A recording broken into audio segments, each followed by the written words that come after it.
Captain. Just gone noon, so time for an update on our progress on this, the fourth day as we cross the North Atlantic. And although it's windy out there at the moment, the seas are not too high, so we're making good progress. Lots of white horses as bands of higher wind between some of the showers come along and come by past us. Wind back. Yesterday it was from astern of us. It's back from ahead of us again now, so that makes it very windy on the open decks. So some of the doors will be closed to protect your fingers going in and out. For those doors that are still available to you, just please take care going in and out onto the open deck. If you're outside, be careful in the strong wind. Other than the wind, there've been some bands of showers this morning, bringing some rain, but in between we've had periods of sunshine, and right now it's lovely and bright, and there's even some patches of blue sky around. Underneath us, we crossed the mid-Atlantic ridge yesterday, and now we're on the over the fairly featureless area again on the other side, before we get to the continental shelf of the United States. And this bit is the Somme Abyssal Plain, and again an abyssal plain, fairly featureless flat area down at ocean floor depth, some 4,000 metres below us. As to our routing at the moment, everybody remembers that 103 years ago, Titanic on her crossing encountered ice in this area, bumped into an iceberg and sank with severe loss of life.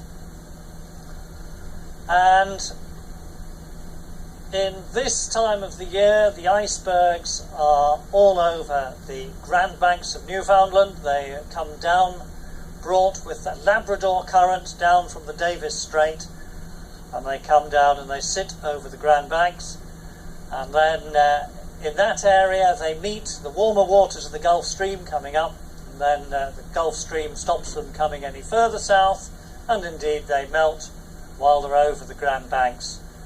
And in the summer months they're pushed back by the Gulf Stream and they don't come so far south anymore, and our normal track in the summer months can be all the way to Cape Race, which is on the very southeastern tip of Newfoundland, and then we would be some 300 miles further to the north than we are today.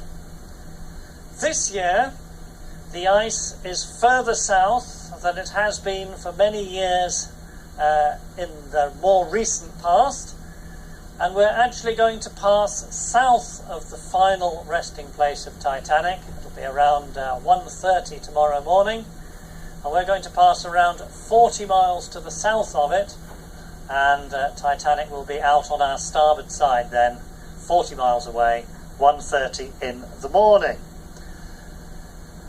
Of course, when she was crossing the Atlantic, she didn't know where the ice was going to be. In fact, very few people knew where the ice was, and so she was to the south of the southern tip of the Grand Banks. So she was in an area where normally the ice would not have reached, and so she was unfortunate that the ice was as far south that year as it is this year. But we're fortunate because following that, the Coast Guards of United States and Canada, and with contributions from Europe as well, created the International Ice Patrol, and they send out aircraft and of course nowadays use satellites to monitor where the icebergs are, and then that information is sent to us, sent to all the shipping in the North Atlantic, and we route ourselves in safe waters well south of all the ice. So you won't be seeing any icebergs as we pass to the south of the Titanic in the early hours of the morning. There we are, ladies and gentlemen, enough from me. Here's our third officer, Chris Rolls. He's going to give you the numbers of where we are.